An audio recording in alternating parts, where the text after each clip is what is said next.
narito na naman tayo para sa isang napaka-sweet at nakakakilig na love story nila Kalingap Edu at Ate Viancy. Tulad mo ay aking makilala. Para sa pagpapatuloy ng ating love story ay tinayo ng buong Kalingap team ang bahay na ipinapagawa para kay Ate Viancy. Natuwa talagang lahat, lalong-lalo na si Kalingap Rab noong makita niya ang progress ng bahay nila Ate Viancy. Paano ba naman, dahil kung dati ay wala magpapatayo dito, ngayon ay malapit na itong matapos. Napakabilis nga naman talaga ng panahon. Konting panahon na lang ay makakalipat na nga sila Ate Viancy dito sa kanilang bagong bahay. Napakasipag ng mga manggagawa ng Kalingap team dahil sa loob ng maikling panahon ay malapit na nilang matapos ang dalawang palapag na bahay ni Ate Viancy. Ang nais ko lang. At grabe, napakaganda. Tara, pasok tayo. Grabe, daming kahoy, mga kalingap. Wow, ang lawak. Grabe, ang lawak ng ng sala. Ang lawak ng, tawag dyan, kusina. Grabe mga kalingap, sobrang jackpot. As in, sobrang jackpot nila Viancy dito. Hindi mo akalain na magkakaganito siya. Hindi natin nakalain talaga. Grabe. Diyan lang yan, dito lang yan sa Team Kalingap na dating batang naglalabada para magkaroon ng pambaon sa school.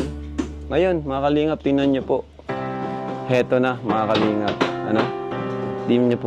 Di natin lubos sa kalain na magkakaganito yung buhay niya. Napaka, talaga. Sino ba naman ang mag-aakala na ang dating batang labandera na ito ay magkakaroon na ng bagong bahay, at dahil dito mapapagaan na niya ang buhay ng kanyang pamilya. Dati naglalabandera lamang siya para magkaroon sila ng pang-ulam at pangbaon niya sa school. Ngayon ay talagang giginhawa na ang kanilang buhay sa kanilang bagong bahay, at mas malapit na rin sila sa bayan, kaya mas marami ng mga oportunidad ang pwede nilang magamit at magkaroon ng mas mabuting mga panghanap buhay, at maging malayo sila sa dagat dahil palagi daw silang nasasalanta ng bagyo at inaabot ang kanilang bahay ng tubig. Kaya naman gustong-gusto nang makalipat ni Ate Viancy at ng kanyang pamilya sa kanilang bagong bahay. Lagi rin akong Master's bedroom. So, ma-slab na sila. Mabuhos na sila. Si Andoy. Si nandito, bro? Si Andoy? Wala si Andoy. So, ayan, si Andoy. Sa taas pala siya. Mabuhos na kayo, Andoy? Pero nagre-ready na kayo dyan? Diyan kayo mabuhos? Okay. Okay na rin. Malaki kasi ito, mga Kalingap. Ganda. Ha? Laki nga. So yan ang magkakaroon lang ng slab. Paano dito? Open na yan. Di saan yung yung kwarto? May ano pa yan dyan? May hallway. May hallway yan dyan. Okay. Kung baka magliit na yung kwarto dyan, dagdagan nyo na lang dito kung Grabe. Napakalaki nito, mga Nakaka-touch talaga na makita ang progress ng bahay nila Ate Viancy dahil napakarami nagmamahal sa kanya, kaya naman marami ang nag-sponsor kay Ate Viancy sa kanyang pagpatayo ng bahay. Kaya naman ang karaniwang isang palapag na pinapatayo ng Kalingap team sa kanilang mga beneficiaries ay naging 2 palapag kay Ate Viancy. Ito ay record-breaking sa buong pagpapagawa ng Kalingap team ng mga bahay dahil siya lamang ang nakaabot sa 2 palapag na bahay dahil sa nag-uumapaw na donation sa kanya ng kanyang mga sponsors. Kaya naman nakakatuwa dahil napakalaki ng bahay ni Ate Viancy. Ngunit deserve na deserve naman talaga ni Ate Viancy ito dahil napakabait niya talagang dalaga. Sana nga ay matapos na ang kanilang bahay. Sa mga patuloy na nagsusubaybay, nanonood, mga hindi nag-skip ng ads, maraming salamat po sa inyo. At ito po, pasalamatan ko rin po ulit, wala hanggang pasasalamat sa mga tumulong, sa mga major sponsors natin. Maraming salamat po sa inyo. Ayan, kay Tita Ping Provido, Tita Rexy, Tita Ana of Japan, Sir Leo D. Ayan, Kuya Lito of G Group, Tita Melba, ang mga grupo po. Ayan, EDC Global, Edvian, lahat na po. Maraming salamat po.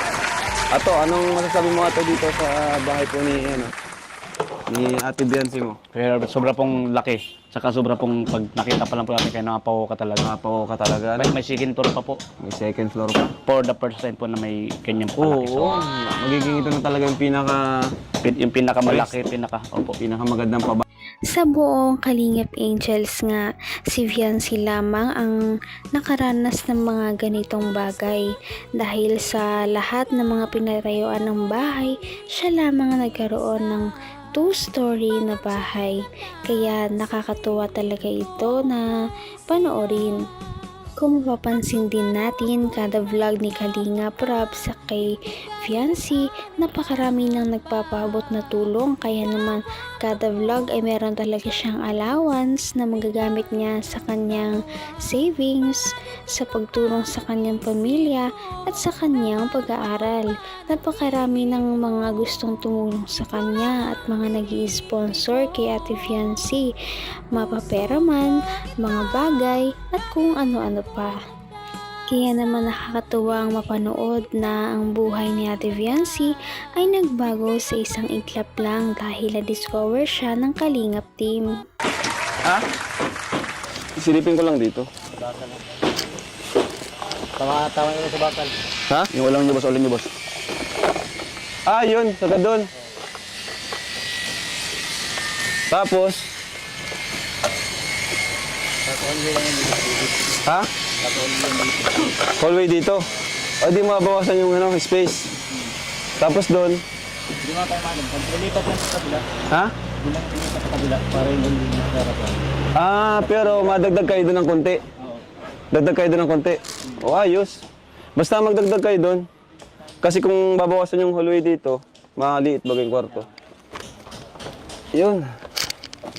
So, ayan, mga Kalingap, may lupa pa nila to, no? Lupa pa nila to, guys. Napakapalad po talaga ni Viancy at ng mga, di lang naman si Viancy, pati ibang mga Kalingap Angels natin. Di rin talaga matatawaran ang pagiging maasikaso ni Kalingap Rab sa kanyang mga beneficiaries dahil kahit gaano pa sila karami, hindi niya ito nakakalimutan na isang bisitahin at ganoon na rin ang kanyang mga pabahay. Kahit na napakarami ng kanyang mga tinutulungan, talagang hands-on siya sa kanyang mga tinutulungan at hindi pinapabayaan na maghirap ang mga ito. Grabe talaga ang dulot ng Kalingap team sa mga buhay ng kanilang mga beneficiaries. Talagang hulog sila ng langit. At sa ating susunod naman ni video ay napapanood na natin ang pagkikita ulit ni Kalingap Edu at Ate Viancy. Yan ay abangan nyo sa ating susunod na upload. Kaya naman, sana ipatuloy natin silang suportahan at mahalin si Viancy, si Kalingap Edu at ang Kalingap team. Yan lamang at maraming salamat sa panonood. Abangan natin kung magkakatuluyan ba talaga si Kalingap Edu at Viancy. Hanggang sa muli. Bye! Ngayon'y abot kamay na kita. mahal